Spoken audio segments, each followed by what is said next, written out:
L'archipel indonésien abrite le deuxième ensemble de forêts tropicales primaires de la planète.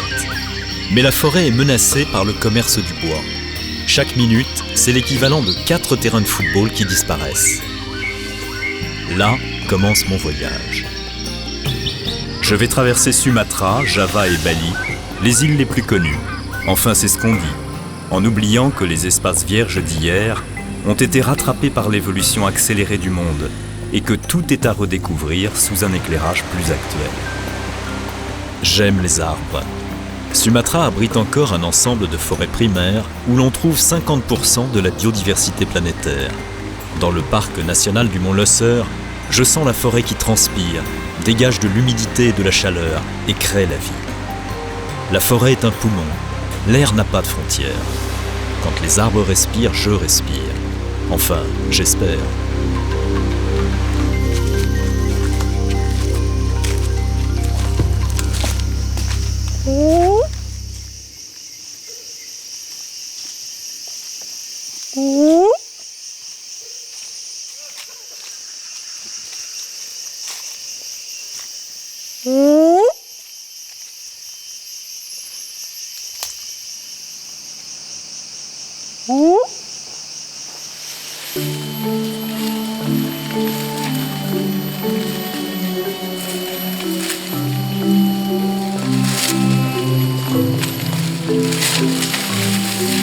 L'orang-outan et l'humain ont 98% de leurs gènes identiques.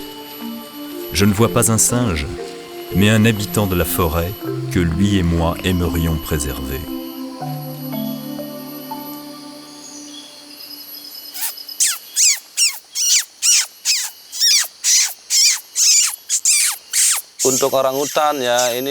D'après les recherches, les statistiques montrent que le nombre des orang-outans diminue chaque année.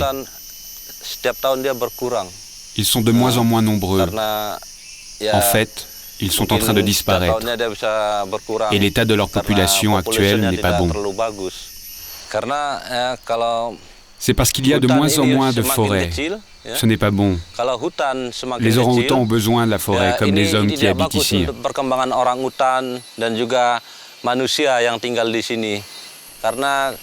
Les orang-outans descendent dans les nouvelles zones cultivées pour se nourrir. Ils viennent jusque dans les villages et même dans les jardins.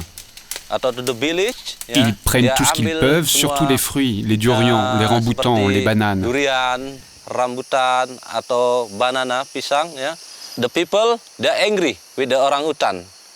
Ça rend les villageois furieux. Et ils leur tirent dessus pour qu'ils ne viennent plus sur les terres cultivées, ni dans les jardins.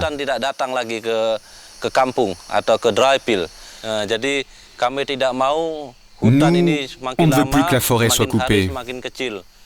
Il faut arrêter ça, car elle diminue sans cesse. Chaque mois, chaque semaine, chaque jour, la coupe continue. Il y a des gens qui viennent et qui continuent à couper de façon illégale. Il faut l'empêcher. C'est pas bon pour l'orang-outan. Et ce n'est pas bon pour le développement de l'homme.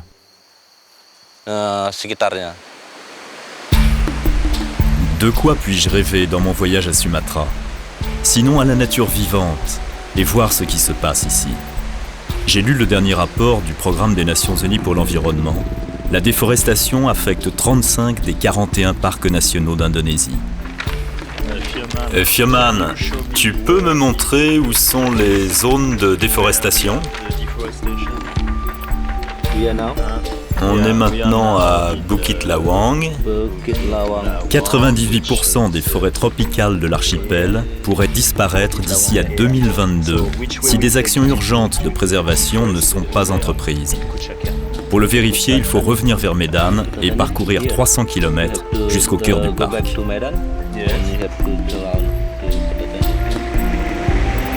Je vois des montagnes couvertes de forêts.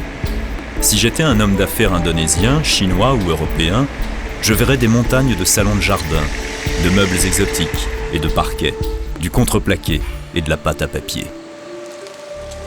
Assez vite, la déforestation est visible, comme la pratique de l'écobuage, à l'origine d'un gigantesque phénomène de pollution qui affecte toute l'Asie du Sud-Est et participe à l'effet de serre.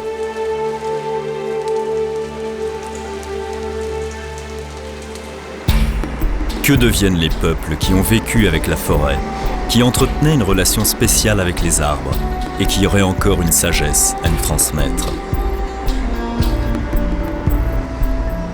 Mon voyage prend une tournure d'enquête. Au lieu de traverser Sumatra vers le sud, je décide de chercher des villages anciens en tournant autour du parc Loser et du lac Toba.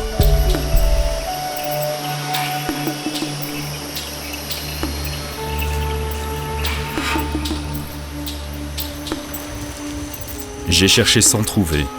Des kilomètres et des kilomètres. J'ai fait demi-tour. Je suis traversé par des réflexions qui dérangent. Si la déforestation est intense, c'est parce que la demande l'est aussi. Et la France est l'un des plus gros dévoreurs d'arbres exotiques au monde.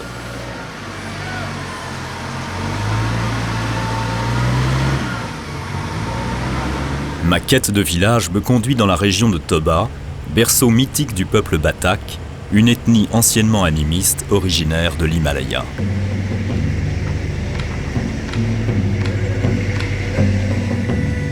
3 millions de Bataks vivent dans les montagnes environnantes où je finis par trouver Linga, un village de la tribu Batak Karo, le seul village où des maisons traditionnelles sont encore habitées. Ces maisons ont 200 ans et perpétuent une tradition très ancienne. Les toits étaient ornés de cornes de bœuf pour éloigner les mauvais esprits. Les pièces de bois étaient assemblées par des cordes, sans aucun clou, et les fondations comportaient un système antisismique. Entre cette pierre de fondation et ce pilier de bois, c'est un pilotis. Et ici, on met de la fibre de palme de canne à sucre, la même que sur les toits des maisons. Parce que dans ce village, il y a au moins 25 tremblements de terre chaque année.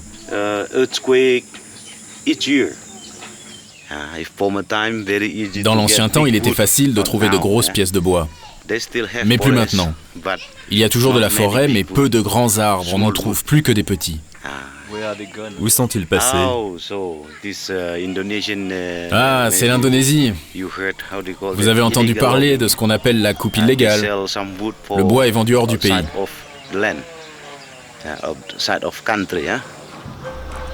En 1950, il y avait 58 maisons traditionnelles à Linga. En 1975, il en restait 28. Maintenant, elles ne sont que 8. 3 habitées et 5 en ruine.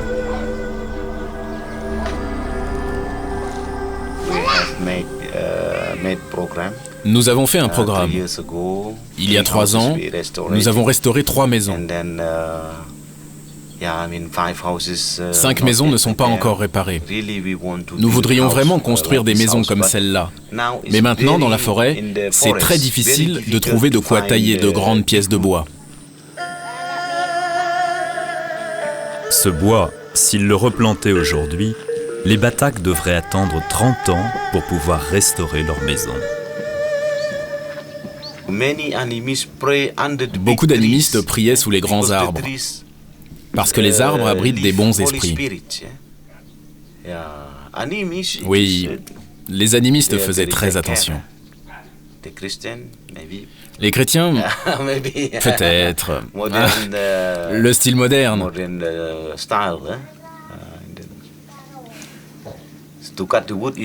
Couper le bois est très facile. Puis, et à vendre. Et ça pousse plus. Et si ça ne pousse plus, il n'y a plus de bois et plus d'eau.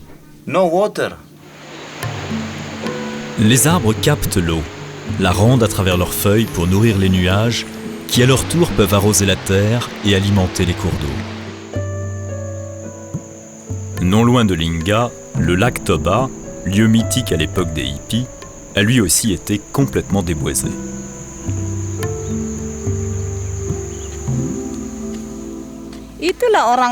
On dit qu'il faut protéger les forêts, qu'il faut les sauver.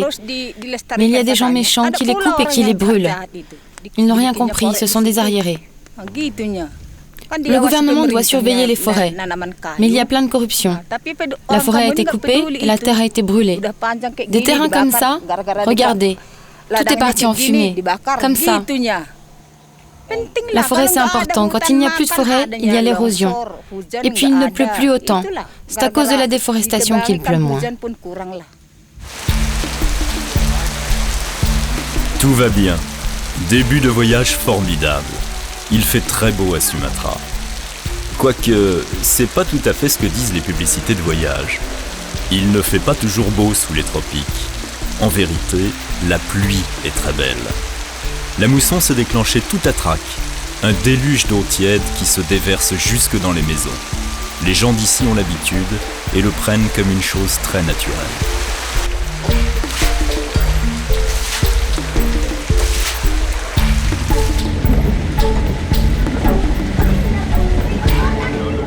Je repars vers Medan.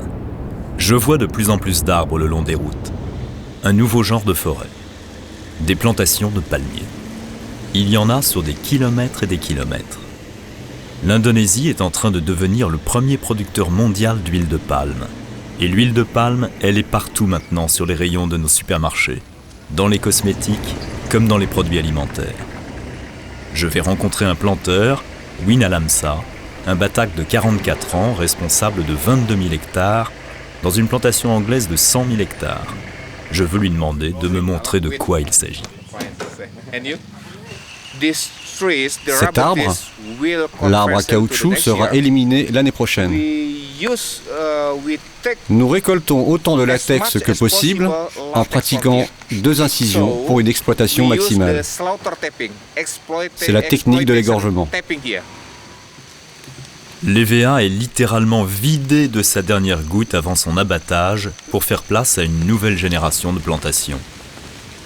L'industrialisation de la forêt et la génétique sont en train de propulser le monde dans une nouvelle ère, l'ère du palmier à huile. Fiche technique, production des arbres à partir de 2 ans et demi, 20 grappes de 23 kg par an, exploitation sur 25 à 30 ans, 0,1 employé à l'hectare. C'est le meilleur rendement mondial. Débouché, l'agrocarburant.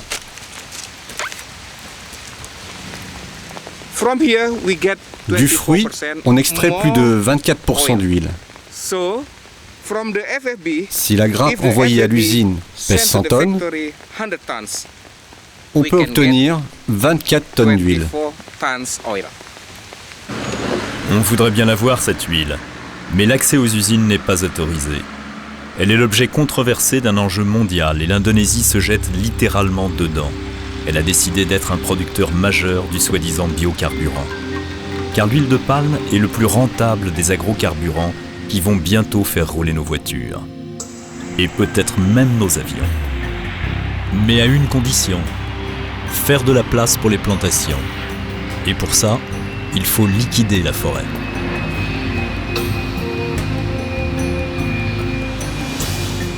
En attendant, je quitte le plancher des coupeurs de bois pour l'île de Java.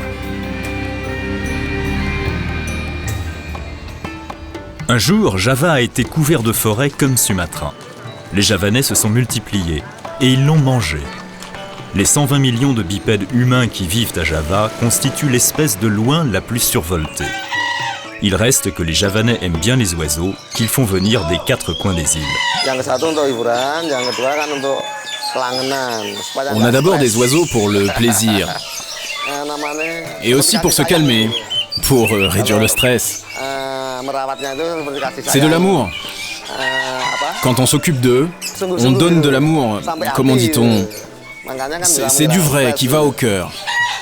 C'est comme ça qu'on diminue le stress. Le stress, comment expliquer ça ? Quand on soigne les oiseaux, on a du plaisir. Si on n'a pas ça, nos cerveaux vont se bloquer. Les médicaments, parfois, ne marchent pas. Avec les oiseaux, c'est plus direct.